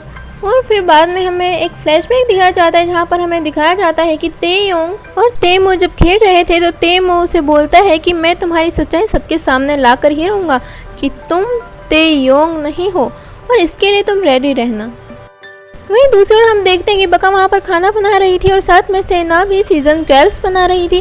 अब सेना उनके सामने जब खाना परोसने जाती है तो फिर वो सीजन क्रैब्स के बारे में बात करती है और जब ये बका सुनती है तो फिर उसे लगता है कि तेयोंग तो सीजन क्रैब्स खा ही नहीं सकता है, तो फिर सीजन क्रैब्स क्यों मंगवाए गए हैं। और फिर वो उसे इंसिस्ट करते हैं कि तुम खाओ ना, तुम्हें तो बहुत पसंद है ना तेयोंग। और फिर तेयोंग उसे खा भी लेता है, जिसे देख करके बका बहुत ज़्यादा शौक हो जाती है कि अगर ये इसकी डेथ की बात है तो फिर खा क्यों रहा है ये सब। और तेमू भी बहुत ज़्यादा परेशान हो जाता है क्योंकि उसने सोचा था कि अब वो उसकी सच्चाई सबके सामने ला देगा, लेकिन ऐसा तो कुछ हुआ ही नहीं। अब थोड़ी देर के बाद जब बका बाहर घूमने के लिए आती है तो वो देखती है तेयोंग को सांस नहीं आ रहा था, इसलिए वो CPR की हेल्प से उसे सांस देने की कोशिश करती है और उसे देख लेती है सेना। अब वो दोनों बातें करते करते बहुत दूर आ जाते हैं और वहाँ पर बका उससे पूछती है कि तुम मुझे सच सच बताओ कि तुम हो कौन। मैंने तुम्हारी हर बात का यकीन कर लिया, तुमने कहा कि मैं बहुत पुराने टाइम से आया हुआ एक राजा हूँ, मैंने वो यकीन कर लिया। तुमने कहा कि मैं तेयोंग हूँ, मैंने वो भी यकीन कर लिया। और अब तुम वापस राजा बन रहे हो और फिर बाद में तुम वापस तेयोंग बन लोगे, है ना। मुझे सच सुनना है, मैं थक गई हुई इतने सारे झूठ सुन सुनकर। जिस पर तेयोंग बोलता है कि मैं हूँ तो राजा ही, लेकिन मैं तेयोंग भी हूँ। और फिर ये सुन करके बका बोलती है बस करो यार, मुझे और झूठ नहीं सुनना है, माफ़ करो मुझे, समझे। अब वो इस बात को प्रूव करने के लिए कि वो सच कह रहा है, वो गाड़ियों के आगे बिना कुछ कहे चलने लग जाता है और उसका एक्सीडेंट होते हुए बच जाता है। और फिर बका उसे डांटते हैं कि यार ये कोई बात है क्या, मतलब तुम अपने शब्दों से बोल सकते हो, मैं उस पर यकीन कर लूँगी, इसका कोई ये मतलब नहीं है कि तुम जाके अपनी जान हथेली पर डाल के ऐसे काम करोगे, समझे। अगर आगे से तुमने किया तो मेरे से बुरा कोई भी नहीं होगा, वरना तुम समझ जाओ बस, मैं तुम्हें बख्शूंगी नहीं अगर तुमने दोबारा ये किया। और फिर वो उसको 2-3 थप्पड़ मारती है और बाद में तेयोंग उसे शांत करवाता है। वहीं दूसरी ओर उसके घर वाले परेशान होते हैं कि वो कहाँ पे गए। तब सेना उन्हें बताती है कि वो और बका घूमते घूमते मैंने देखा था रूफटॉप पर, और फिर उसके बाद मैं अंदर आ गई, उसके बाद मैंने उन्हें देखा ही नहीं है। वहीं दूसरी ओर तेयोंग बका को बोलता है कि जब सही समय आएगा तब मैं तुम्हें सब कुछ बता दूंगा, लेकिन अभी तुम सिर्फ इतना जान लो कि मैं एक पर्सन के लिए आया हूँ। अब तेयोंग बोलता है लेकिन ये अजीब बात है, मैं जिंदा कैसे रह गया, मतलब तुमने ऐसा क्या किया कि मैं जिंदा रह गया। मुझे पता है सांस नहीं आ रही थी, अगर मैं हमारे किंगडम में होता तो शायद अब तक मर जाता। बोलो ना तुमने मुझे ठीक कैसे किया। और फिर बका बोलती है कि CPR की हेल्प से। जिस पर तेयोंग बोलते हैं CPR वो क्या होता है, उससे तुमने ठीक किया मुझे। और फिर बका बोलती है तो तुम्हें क्या लगता है तुम्हें यूं ही सांस आने लग जाएगी। जिस पर तेयोंग बोलता है CPR होता क्या है वैसे बताओ तो। और फिर बका बोलती है कि ये mouth to mouth oxygen supply करने का एक तरीका होता है। जिस पर तेयोंग बोलता है कि अच्छा, और फिर वो जानबूझकर झूठी एक्टिंग करने लग जाता है कि मुझे सांस नहीं आ रही है, सांस नहीं आ रही है, मुझे सांस नहीं आ रही है। और फिर पहले तो बका उस पर यकीन कर भी लेती है, लेकिन जब तेयोंग बोलता है CPR तो फिर वो समझ जाती है भैया ये झूठ बोल रहा है। वहीं दूसरी ओर सेना बका के रूम में जाकर के उसका फ़ोन चेक करती है और उसे वहीं पर वही ड्राइंग मिलती है जो कि तेयोंग यानी कि रियल तेयोंग ने उसके लिए बनाई थी, जिस बात का बका को नहीं पता था कि ये तेयोंग ने बनाई है। अब अगले ही पल हम देखते हैं कि ये खट्टी मीठी लड़ाई शुरू हो जाती है और बका उसके मारने लग जाती है। वो पीछे से सेना देख लेती है और उसे थोड़ी सी जेलसी भी होती है। अब अगले सीन में हम देखते हैं कि तेयोंग हर किसी को उसका काम समझा रहा था और वो बका को सबसे ज़्यादा काम देता है, जिसे सुन करके सोंगमान-बो और दाची-सा को तो बहुत खुशी हो रही थी, लेकिन वो योंगसोल को अच्छा नहीं लग रहा था। अब इस बात पे जब बका भड़कने लगती है और उसे बोलती है मैं इतना सारा काम क्यों करूँ, हाँ नहीं मतलब मैं क्यों करूँ। और फिर तेयोंग बोलता है हाँ हाँ तुम क्यों करो, वैसे ये घर किसका है। तो फिर बका को ना चाहते हुए भी उंगली करके बताना पड़ता है कि तुम्हारा। और फिर तेयुंग बोलता है कि तुम रह किसके घर पे रही हो। तो फिर बका बोलती है तो तुम्हारे घर पे। जिस पर तेयुंग बोलता है हाँ तो बस डर रहा, जिस जिसका काम है वो अपना अपना काम करेगा। और फिर वो तीनों तो तेयुंग, दो चीज और सोंगमान वो तो हंसते हंसते उसे और भी ज़्यादा काम बता करके चले जाते हैं ऑर्डर मार करके। और बेचारा वो यंग सोल उसे बोलता है आप प्लीज़ थोड़ा सा रेस्ट कर लीजिएगा, हाँ इतना सारा काम करके आप थक जाएंगे। मतलब समझ रहे हो केयर कितनी की जा रही है। अब अगले बार हम देखते हैं कि जो बका थी वो लाइब्रेरी में जा करके उसकी किंगडम की बुक ढूंढती है और वो पढ़ती है और वो पढ़ करके वो बहुत ज़्यादा शौक हो जाती है। लेकिन वो क्या पढ़ते हैं ये हमें अभी नहीं दिखाया जाता है। वहीं दूसरी ओर तेयुंग मिस्टर प्यो तेक्सू को बोलते हैं कि मैं अपनी पुरानी लाइफ के बारे में सब कुछ जानना चाहता हूँ ताकि मेरी याददाश्त जल्द से जल्द आ जाए। और फिर मिस्टर प्यो तेक्सू से बोलते हैं लेकिन तुम मेरे ऊपर भरोसा क्यों कर रहे हो। जिस पर तेयुंग बोलता है कि क्योंकि मेरी ग्रैंडमा आप पे भरोसा करती है। और फिर वो उसे बोलता है कि मैं अभी तुम्हें इतना तो ज़रूर बता रहा हूँ कि तुम तेमू के ऊपर विश्वास मत करना। तेमू बहुत ही ज़्यादा चालाक इंसान है। वो कह रहा है कि वो तुम्हारे साथ यूएसए में नहीं गया था लेकिन आई एम श्योर कि वो तुम्हारे साथ ज़रूर गया था, जिसके मेरे पास प्रूफ भी हैं। और फिर वो थोड़ी सी बातें करते हैं और अगले बार में हमें दिखाया जाता है कि जब मिस्टर प्यो तेक्सू और तेयुंग जा रहे होते हैं वहाँ पर तेमू और उसके फादर भी जा रहे होते हैं और उन दोनों के बीच में जैसे झगड़ा हो जाता है। मिस्टर प्यो तेक्सू और जो तेमू के फादर थे वो दोनों लड़ रहे थे। यूं ही बातों बातों में एक कोल्ड वॉर चल रही थी और उस कोल्ड वॉर में तेमू भी शामिल हो जाता है और तेमू शामिल हो जाता है तो तेयुंग भी शामिल हो जाता है। और तेयुंग उसे बोलता है कि मुझे सब याद आ गया है और अब तो तुम्हें भी याद ही होगा क्या क्या हुआ था यूएसए में। जल्दी सब कुछ सच सामने आ जाएगा। और फिर ये देख कर के तेमू बहुत ज़्यादा डर जाता है और फिर वो वहाँ से चले जाते हैं। और फिर जब मिस्टर प्यो तेक्सू तेयुंग को बोलते हैं तुम्हें नहीं लगता तुमने कुछ ज़्यादा ही जल्दी बोल दिया ये सब। जिस पर तेयुंग बोलता है कि मैं सिर्फ ये देख रहा था कि उसका रिएक्शन क्या होगा। उसका रिएक्शन मैंने देख लिया और उसका रिएक्शन ऐसा था कि जैसे तो सच में ही गुनहगार हो। वहीं दूसरी ओर जो तेमू के फादर थे वो ग्रैंडमा को बता रहे थे कि तेमू की हमने शादी फिक्स कर दी है, आज ये ब्लाइंड डेट पर जा रहा है और फिर उसके बाद इसकी शादी हो जाएगी। वहाँ पर सेना भी ये सब सुन रही थी और फिर ग्रैंडमा सेना को बोलती है अच्छा सेना एक बात बताओ तुम्हारी शादी हो गई या तुम किसी को डेट कर रही हो। जिस पर सेना बोलती है नहीं मैं किसी को भी डेट नहीं कर रही हूँ फिलहाल तो। और फिर ग्रैंडमा बोलती है कि तुम्हारा हमारे तेयुंग के बारे में क्या ख्याल है, तुम दोनों साथ में काम भी करते हो तो तुम उसे अच्छे से जानती भी हो। और फिर सेना बोलती है कि ऐसा कुछ नहीं है। और फिर आंट बोलती है कि मतलब तुम तेयुंग को पसंद नहीं करती। तो सेना बोलती है ऐसा नहीं कि मैं उन्हें पसंद नहीं करती हूँ, वो तो बहुत अच्छे हैं। और फिर वो आंट बोलती है इसका मतलब कुछ तो है। और फिर सेना भी स्माइल दे देती है और उन्हें समझा देती है इशारों इशारों में कि मैं तो रेडी हूँ। और जिस बात से तेमू को तो बहुत ज़्यादा जलन हो रही थी, उसका गुस्सा हम उसके फेस पे क्लियरली देख पा रहे थे। अब हम देखते हैं कि बका से मिलने उसकी मोम आई हुई होती है लेकिन उसे तेयुंग बिल्कुल भी पसंद नहीं आता है क्योंकि उसकी हरकतें ही ऐसी थी, अलग ही एटीट्यूड में घूम रहा था यार। बका की मोम उसे बताती है कि मैंने तुम्हारे लिए एक ब्लाइंड डेट अरेंज कर दी है और तुम उससे मिलने जा रही हो कल। अब देखो तुम इतनी बड़ी हो गई हो, शादी के लायक हो गई हो और फिर तुम कब तक अपना अकेले गुजारा करोगी। अब वक्त आ गया है कि तुम भी अपनी फैमिली बनाओ, शादी करो, एक प्यारा सा क्यूट सा हस्बैंड पाओ और अपने बच्चे पैदा करो। जिसे सुन करके वो सभी शौक हो जाते हैं और सभी को थोड़ा थोड़ा पिंच होती है ये बात। लेकिन वो यंग सोल को तो जोर का झटका हाय जोर से लगा, हाय लगा। और फिर बका के मोम से इतना ज़्यादा इंसिस्ट करती है तो बका ओके भी बोल देती है और बोलती है चलो ठीक है मैं कल उसके साथ ब्लाइंड डेट पे चली जाऊँगी। अब वो यंग सोल तो पहले ही दिल टूटा आशिक बना हुआ था, ऊपर से वो जो बाकी के दो थे ना दाचीसा और सोंगमान वो भी कोई कसर नहीं छोड़ रहे थे उसे चिढ़ाने के लिए। वो उसे बोल रहे थे मैं जानता हूँ यंग सोल दर्द हो रहा है ना, आई कैन फील, कितना दर्द होता होगा ना, इधर इधर हार्ट में दर्द हो रहा है ना। और फिर जब वो बोलते हैं कि अच्छा एक्सरसाइज पे तो चलो और फिर वो यंग सोल बोलता है कि नहीं मुझे आज रेस्ट की ज़रूरत है मैं नहीं चलूँगा। और फिर वो उसको और भी ज़्यादा चिढ़ाने लग जाते हैं। वो बोलते हैं ओहो वो यंग सोल रेस्ट, अरे हाँ दर्द हो रहा होगा ना बहुत, इट फील्स हार्ट ब्रोकन। बहुत दर्द हो रहा होगा बेचारे को। अब वो यंग सर बोलता है मेरी तलवार कहाँ पे गई, मेरे को मिल नहीं रही है।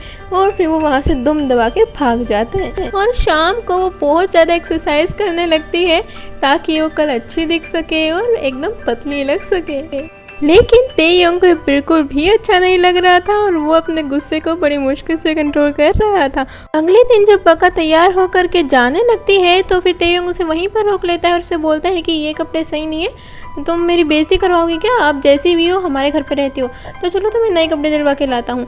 और फिर वो बहुत सारे नए नए कपड़े पहन करके उसे दिखाती है। लेकिन वो तो तेयोंग है, उसको तो हर बात में ना नुकुर करनी ही है। तो वो शुरुआत में तो किसी भी ड्रेस के लिए हाँ नहीं बोलता है, सभी को वो ड्रेस अच्छी लगती है। और वो यंग सुल तो भाई हर ड्रेस में उसको इतनी पसंद आ रही थी कि सबसे तेज क्लैपिंग करने लग रहा था। अब लास्ट में फाइनली एक ड्रेस चूज हो जाती है और फिर वो उसे सैंडल दिलवाता है और उसके हेयर स्टाइल करवाता है। और फिर फाइनली वो अपने डेट पर जाती है। और वो डेट पर जाती है तो दोनों काफ़ी अच्छे से बात कर रहे थे, दोनों एक दूसरे को काफ़ी अच्छे से समझ भी रहे थे और उन दोनों को देख रहे थे वो तीनों। और बेचारे वो यंग सर का तो कहना ही क्या, बेचारा उदासी के गम में डूबा हुआ था और वो हर एक पल पल की खबर तेयोंग को दे रहे थे मैसेजेस में। वो हर बात बता रहे थे कौन कैसे हंस रहा है, वो दोनों काफ़ी अच्छे लग रहे हैं, वो बहुत क्यूट है, हैंडसम है, गुड लुकिंग है। बका उसे काफ़ी पसंद करने लगी है और उसकी हर बात पे ब्लश करने लगी है। वो बहुत सारी बातें बोलते हैं जिसे देख करके तेयोंग का जलन की कोई सीमा नहीं रही थी, वो एकदम जल भुन गया था। और फिर जब उसे ये पता चलता है कि वो दोनों मूवी देखने के लिए जा रहे हैं, वो भी एक रोमांटिक मूवी, तो उससे और बर्दाश्त नहीं होता है और वो सीधा बका को मैसेज करता है कि मछली को खाना खिलाने का वक्त हो गया, तो वहाँ से जल्दी निकलो और मुझे वहाँ पर पार्क में मिलो जाके। अब बेचारी बका को वहाँ से करता है क्योंकि अगर वो नहीं थी तो वो उसे घर पर नहीं रहने देता। वो जल्दी से सॉरी बोल करके उसे बोलती है हम नेक्स्ट मीटिंग में बात करेंगे, मुझे बहुत इंपॉर्टेंट काम आ गया, I am so sorry, very very sorry, मुझे जाना होगा। और फिर वो वहाँ से चली जाती है। वहीं दूसरी ओर जो हमारे तेयोंग थे वो आराम से गाड़ी में आ रहे थे। अब जब आपको पता चलेगा नहीं वो गाड़ी में कैसे आ रहे तो आप भी शॉक हो जाओगे और मैं क्या बोलूँगी, आप खुद ही देख लो कैसे आ रहे थे। अब तेयोंग बका को बोलता है मुझे गाड़ी सीखनी है तो तुम मुझे गाड़ी सिखाओ जल्दी से। अब ये सुनने के बाद बका को इतना गुस्सा आ रहा था कि मैं अपनी ब्लाइंड डेट छोड़ कर के आई हूँ तुम्हें ये गाड़ी सिखाने के लिए, हद दे मतलब। लेकिन उसे सिखानी तो पड़ती वरना वो घर पे थोड़ी ना रह पाती। अब जैसे तैसे करके तेयोंग को गाड़ी चलाने भी आ जाती है, लेकिन जब पार्किंग की बात आती है तो इतना ज़्यादा रोध हो के इतना ज़्यादा सिखाने के बावजूद वो पार्क नहीं कर पाता और आखिर में जा करके बका को ही पार्किंग करनी पड़ती है। अब बका उसे डांटने लगती है तो तेयोंग बोलता है कि अच्छा नहीं, तुम ये बताओ कि तुम घोड़े चला लेती अगर तुम हमारे किंगडम में होती, हाँ तुम्हें भी बहुत ज़्यादा प्रॉब्लम होती। और फिर बका बोलती है अच्छा घोड़े चलाने में होता ही क्या है, हाँ बोलो तो वो चल जाएगा और रुक जाओ बोलो तो वो रुक जाएगा। और फिर ये सुनने के बाद बस तेयोंग के दिल में आ जाती एक खुराफात और फिर वो उसे हॉर्स राइडिंग के लिए ले जाता है। अब बका इतनी ज़्यादा डर रही थी कि वो हॉर्स राइडिंग कैसे करेगी क्योंकि उसे तो आती ही नहीं थी। जिस पर तेयोंग बोलता है कि अच्छा अभी तो तुम इतनी बड़ी बड़ी बातें कर रही थी, ऐसे चल जाएगा ऐसे रुक जाएगा, चलाओ ना। अब तेयोंग बका को हॉर्स राइडिंग सिखाता है और साथ में वो उसे पूछता है कि तुम्हें कैसा लड़का चाहिए अपनी शादी के लिए। और फिर वो बोलती है क्या मतलब, जिस पर तेयोंग बोलता है कि मतलब जैसे तुम्हें लंबा लड़का चाहिए या शॉर्ट हाइट वाला, मोटा या पतला, मतलब बाल लंबे या छोटे किस टाइप के, वो से उसके सारी पसंद की चीज़ें पूछने लगता है जिस पर बका बताती भी जाती है। और फिर थोड़ी देर के बाद वो बोलती है लेकिन तुम ये क्यों पूछ रहे हो, तो फिर तेयोंग बोलता है बस ऐसे ही। और फिर वो आगे पूछने लगता है तो फिर बका बोलती है मैं नहीं बताने वाली, मैं क्यों बताऊँ तुम्हें। जिस पर तेयोंग बोलता है नहीं बताओगी, तो फिर बका बोलती है नहीं बताऊंगी। और फिर बस तेयोंग उसे परेशान करने के लिए हॉर्स की स्पीड बढ़ा देता है और फिर बेचारी बका बुरी तरह से डर जाती है। उनकी यही खट्टी मीठी लड़ाई फिर से शुरू हो जाती है। अब हम देखते हैं ग्रैंड माँ सेना को कुछ चीज़ें देती हैं और उसे बोलती हैं कि ये वो चीज़ें हैं जिनसे तेयोंग की याददाश्त वापस आ सकती है, तुम जा कर के उसे दे देना और उससे थोड़ी सी बातें भी करना। तुम समझ रही हो ना मैं तुम्हें उसके पास क्यों भेज रही हूँ, तुम दोनों में बॉन्डिंग अच्छी होगी तो शादी के लिए वो जल्दी मान जाएगा। अब सेना उसकी ड्राइंग्स देख रही थी और उसे वही सिग्नेचर मिलता है जो कि तेयोंग करता था। और फिर उसे याद आता है ये सिग्नेचर तो उस ड्राइंग के ऊपर भी था जो कि बका की थी। वो स्केच कहीं तेयोंग ने ही तो नहीं बनाया था। अच्छा, अब समझ में आया। इसका मतलब ये है कि बका तेयोंग को बहुत पहले से जानती थी और फिर वो ग्रैंड माँ को कॉल करके ये सब बता देती है और भी ज़्यादा बढ़ चढ़ के मिर्ची मसाला लगा करके उन्हें बता देती है। और फिर आ जाती है बका। अब बका को वो बोलती है कि मुझे नहीं पता तुम इस हद तक गिर सकते हो, चेहरे से तो एकदम मासूम लगती हो, तुम इतनी चालाक निकलोगी सोचा नहीं था कभी मैंने। अब वो उसे बहुत सारे ताने देती है जिस पर बका बोलती है तुम्हें पता भी है तुम बोल क्या रही हो, कम से कम सोच समझ कर तो बोला करो।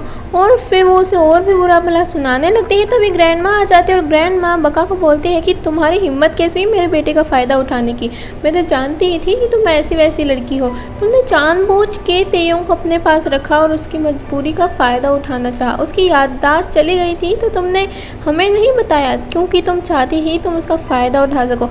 और फिर थोड़ी सी बहस है जिसमें बका सिर्फ यही बोलती है कि आप प्लीज़ मेरी बात का यकीन कीजिए, मैं वाकई में उसे नहीं जानती थी, मैं आप प्लीज़, मैं किसी की भी कसम खाने को तैयार हूँ, मम्मा कसम, लेकिन मैंने ऐसा कभी भी कुछ भी नहीं करने का सोचा। और फिर ग्रैंड माँ उसे थप्पड़ मार देती है और ये एपिसोड यहीं पर ख़त्म हो जाता है। सो नेक्स्ट एपिसोड में जल्दी ही अपलोड कर दूंगी। और अगर आपने मेरे इंस्टाग्राम आईडी को नहीं फॉलो किया है तो फिर आई रिक्वेस्ट यू कि आप जा करके मेरे इंस्टाग्राम आईडी को भी फॉलो कर लें जिसका नाम है अंशी एक्सप्लेनर। तो तब तक के लिए bye bye, take care, thanks for watching.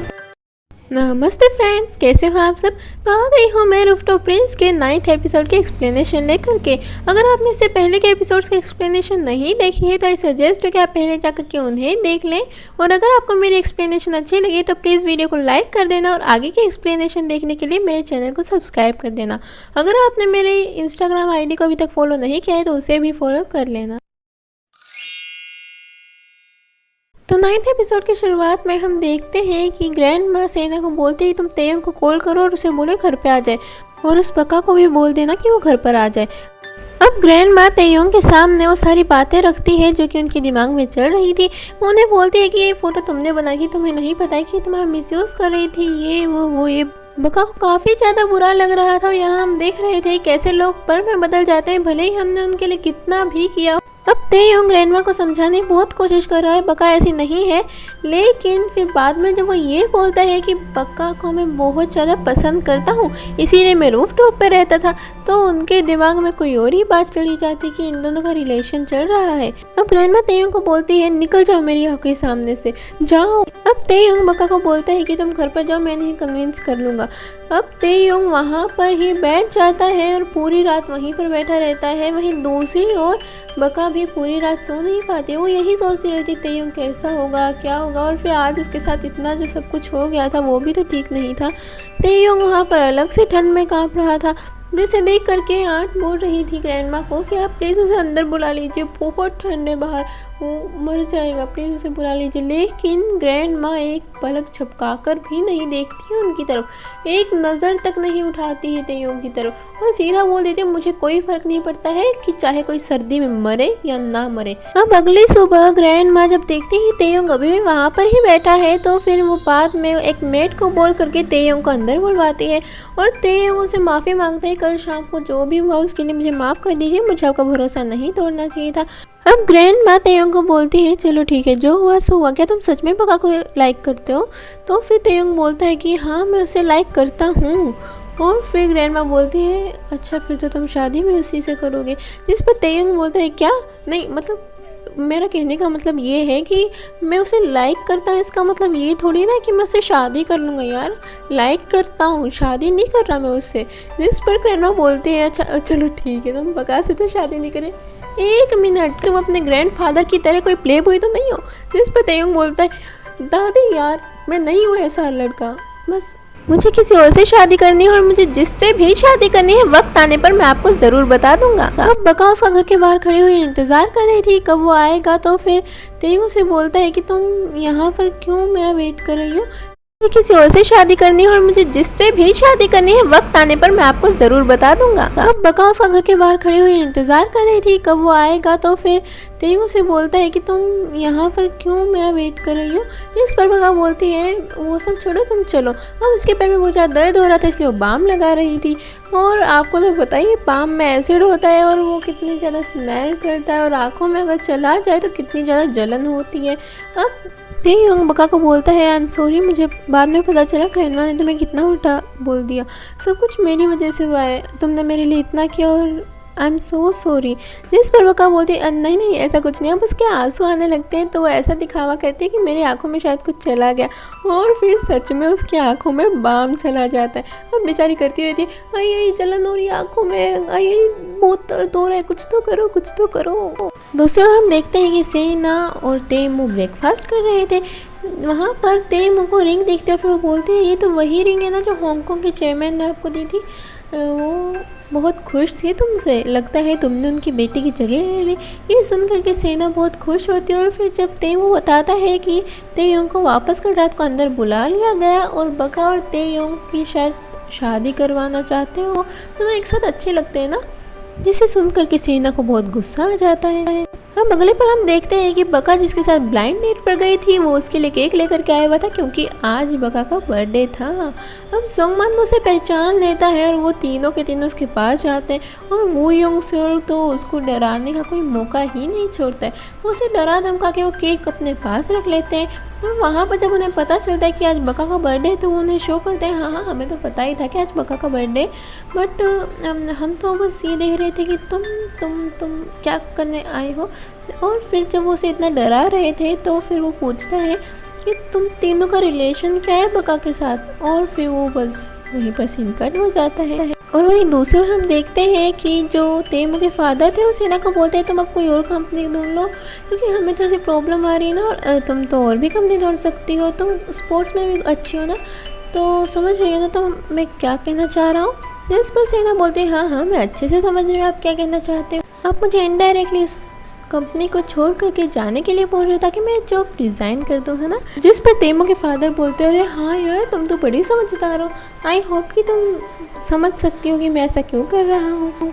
जिस पर सेना बोलते हैं हाँ मैं तो बिल्कुल अच्छे से समझ रही हूँ। अच्छा वैसे आपको पता है मैं इतनी देर जो इनकी सेवा करने में लगी हुई हूँ चेयरमैन की, ये क्यों करने लग रही है, चेयरमैन से यहाँ पर उनका मतलब है ग्रैंडमा का। अब मुझे उनकी सेवा करते करते इतने सारे डॉक्यूमेंट्स मिले हैं जिनमें साफ साफ दिखता है कि आप और तेमू की क्या साजिश है और आपके और तेमू की वजह से कंपनी को कितना ज़्यादा लॉस हुआ है, तो वो बात किसकी मानेंगे, हाँ उसकी जो इतनी दोस्त उनकी सेवा करे या फिर आपकी।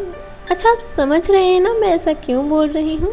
अब सेना वहाँ से चली जाती है और यहाँ पर जो तेमू के फादर थे उनकी शक्ल देखने लायक थी, और फिर तेमू के फादर बोलते हैं कि एक मिनट क्या मुझे अभी ब्लैकमेल किया गया, मतलब है। वहीं दूसरी ओर अब उन्होंने उससे केक छीन तो लिया था लेकिन उस केक का करना क्या था ये भी बड़ी मुश्किल थी। वो सोच रहे थे इसका क्या करें तभी सोंगमान वो बोलता है करना क्या है, इस केक से छुटकारा पाना है और क्या करना है। और फिर उन्हें दिखता है प्यो तेक्सू, और फिर सोंगमान वो बोलता है कि हम ये केक प्यो तेक्सू को दे देते हैं।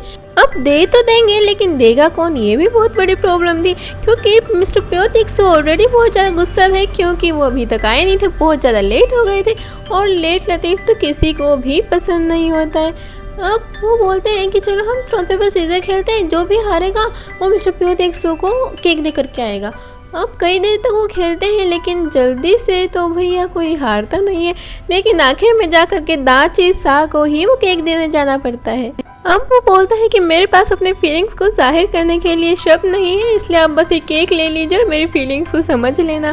जिस पर मिस्टर प्यो तेक्सू उसके जाने के बाद बोलते हैं मुझे तो ये काफ़ी लड़कियों जैसा सा लगता था, चलो इसमें थोड़े बहुत तो मैनर्स है। अब उसके अंदर एक कार्ड लिखा था जिसमें लिखा था कि मैंने जब से तुम्हें देखा है मैं बस तुम में ही खो गया हूँ, मैं अपनी पूरी लाइफ तुम्हारे साथ बिताना चाहता हूँ, तुम्हारे बदन की वो खुशबू मुझे पागल सा बना देती है, तुम्हें देखते ही दिल जोर जोर से धड़कने लग जाता है, आई लव यू। अब ये पढ़ कर ये मिस्टर प्यो तेक्सू को इतना ज़्यादा गुस्सा आ रहा था, ऊपर से जो दाची सा था वो अलग ही एक्सप्रेशन दिए जा रहा था उनको। सिचुएशन ऐसी हो गई थी कि मिस्टर प्यो तेक्सू को इतना गुस्सा आ रहा था कि अगर उनका बस चलता तो वो भी उसका सर फोड़ देते। ये पता लगने के बाद कि सब कुछ ठीक हो गया है, सेना गुस्से में तेयोंग के पास जाती है ये बहाना बना करके मैं आपको स्क्रैच सिखाने आई हूँ। और फिर खेल खेल में वो जानबूझ के उसके क्लोज आने की कोशिश करती है। और फिर सेना तेयोंग को बोलती है चलो आज आप ही घर पर चलें। और फिर वो उसे घर पर जाती है थोड़ी सी बात करने के लिए। अब सेना और तेयोंग को इतना ज़्यादा चिपक कर बातें करते हुए देख करके बका को बहुत ज़्यादा जलन होती है। और फिर वो गुस्से में हर काम कर रही होती है, जैसे पानी पकड़ाना वो भी गुस्से में, देखना वो भी गुस्से में, हर काम गुस्से में कर रही होती है। अब तेयोंग बका को बोलता है कि देखो ये हैंकरचीफ है, ये बहुत ज़्यादा इंपॉर्टेंट है मेरे लिए और इसको ध्यान से धुलवाना, ठीक है? तुम लॉन्ड्री में जा रही हो तो इसे भी साथ में लेकर के जाना। और फिर बका वो भी गुस्से में ले लेती है, जिस पर तेयोंग उसे सुनाने लग जाता है। वहीं दूसरी ओर वो तीनों बका के लिए खुद केक बनाने आए थे। वो चाहते थे वो खुद अपने हाथों से बका के लिए केक बनाए, और वो भी कोई नॉर्मल सा केक नहीं बल्कि बहुत बड़ा केक। अगले पर हम देखते हैं कि बका से गलती से रुमाल वहीं पर गिर जाता है और फिर सेना उसे देख लेती है। अब सेना को याद आता है कि तेयोंग बोल रहा था ये बहुत ज़्यादा इंपॉर्टेंट है, बहुत ज़्यादा प्रीशियस है, तो इसलिए वो हैंकी अपने पास रख लेती है। वहीं दूसरी ओर उन तीनों ने बहुत सारा एफर्ट लगा करके बका के लिए बहुत सुंदर केक बनाया था। अब जब तेयोंग उसे देखता है तो वो पूछता है इतना बड़ा केक किसके लिए, और फिर वो उसे बताते हैं कि दरअसल आज बका का बर्थडे है। अब नेक्स्ट सीन में हम देखते हैं कि बका पूरा घर ढूंढ चुकी थी लेकिन उसका हैंकी उसे कहीं भी नहीं मिल रहा था, जिस बात की वजह से तेयोंग उसे बहुत ज़्यादा गलत सुना रहा था, बहुत ज़्यादा डांट रहा था और अब हद से ज़्यादा हो गया था। वो उसे बहुत सुनाता है जिसे देख करके उन तीनों को भी बिल्कुल भी अच्छा नहीं लगता है, क्योंकि एक तो उसका बर्थडे था और बर्थडे वाले दिन उसने उसको इतना बुरा सुनाया जिस वजह से बका भी बहुत ज़्यादा अपसेट हो गई थी। अब हम देखते हैं कि वो यूंग और बका के बर्थडे के लिए इतना ज़्यादा एक्साइटेड था कि एक्साइटमेंट के चक्कर में वो पता नहीं क्या क्या करे जा रहा था। जब उससे कैप मंगवाई गई बर्थडे के लिए तो वो ले आया चिप्स, और फिर जब फायरवर्क्स मंगवाए गए तो बेचारा पिकल ले आया। अब बका वो हैंकी ढूंढने के लिए वहाँ पर जाते हैं जहाँ पर कपड़े दिए थे उसने, यानी कि लॉन्ड्री में जाती। वो कपड़ों का इतना बड़ा ढेर था और बेचारी पूरी रात वहाँ पर कपड़े ढूंढती रहती है, इस वजह से उसकी तबीयत बहुत ज़्यादा ख़राब हो जाती है। अब बका घर पर जा कर के तेयोंग को बताती है कि मुझे माफ़ कर दो, मुझे तुम्हारा हैंकी नहीं मिला, मैंने ढूंढने की कोशिश तो की थी बट वो मुझे कहीं भी नहीं मिला। और फिर तेयोंग कुछ भी नहीं बोलता है और उसे बोलता है ठीक है, वैसे भी तुमने गुम तो कर ही दिया ना उसको, कोई बात नहीं, अब नहीं मिला तो नहीं मिला। अब उसकी तबीयत इतनी ज़्यादा ख़राब हो गई थी जिस वजह से वो खाना नहीं बना पाई। और फिर जब तेयोंग पूछता है उन तीनों से तो वो बताते हैं बका की तबीयत बहुत ज़्यादा ख़राब है इसलिए उसने खाना नहीं बनाया। अब तेयोंग बका के पास जाता है और उसके सर पर हाथ रखकर नर्स चेक करके बोलता है तुम्हें कोई बीमारी नहीं हुई है, बस तुम्हें एक बीमारी है जो कि बहुत बुरी और ख़तरनाक है, ज़्यादा बोलने की बीमारी, समझी तुम।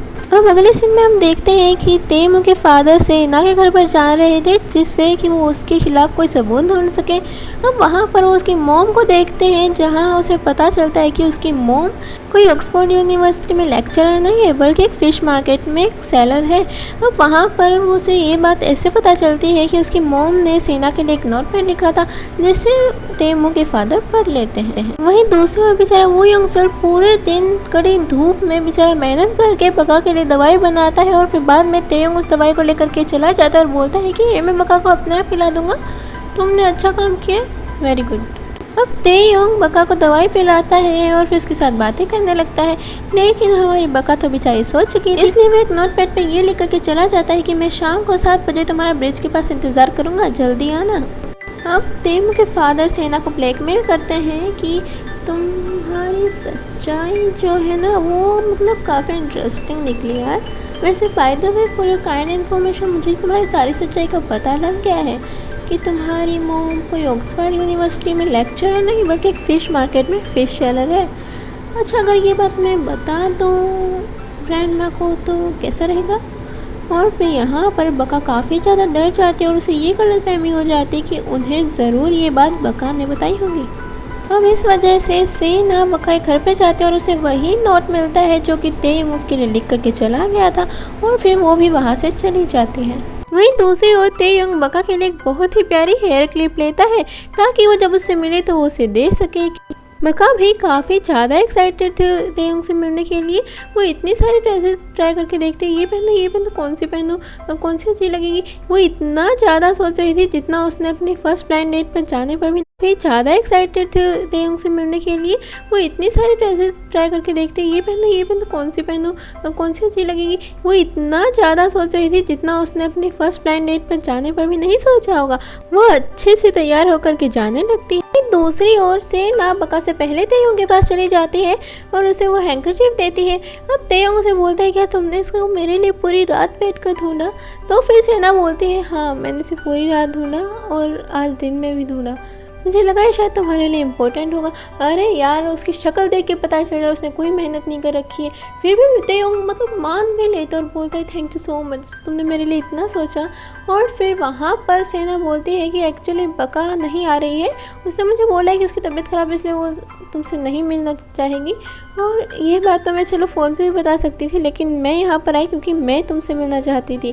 वो वहाँ पर उसे बोलती है कि मैं अब धीरे धीरे तुम्हें लाइक करने लग गई हूँ और लाइक शायद प्यार भी करने लग गई हूँ। और फिर तेयोंग बोलता है कि मुझे तो पता ही था अब तुम्हें मुझसे शादी करनी होगी। जिस पर सेना बोलती है मैंने कहा मैं तुम्हें लाइक करने लग गई हूँ, प्यार करने लगी, इसका मतलब ये थोड़ी ना कि मैं तुमसे शादी करूँगी। जिस पर तेयोंग बोलता है कि तुम मुझसे शादी ज़रूर करोगी। अब सेना बका को देखती आते हुए और वो एकदम से ऐसी पोजीशन बना लेती है जिससे बका को लगे कि वो दोनों किस कर रहे हैं। और फिर ये एपिसोड यहीं पर ख़त्म हो जाता है। नेक्स्ट एपिसोड मैं जल्दी ही अपलोड कर दूंगी और अगर आपने इससे पहले के एपिसोड्स नहीं देखे हैं तो आप प्लीज़ डिस्क्रिप्शन में जा करके इसकी प्लेलिस्ट देख लीजिएगा जिससे आपको इसके सारे एपिसोड्स मिल जाएं। सो तब तक के लिए bye bye and take care.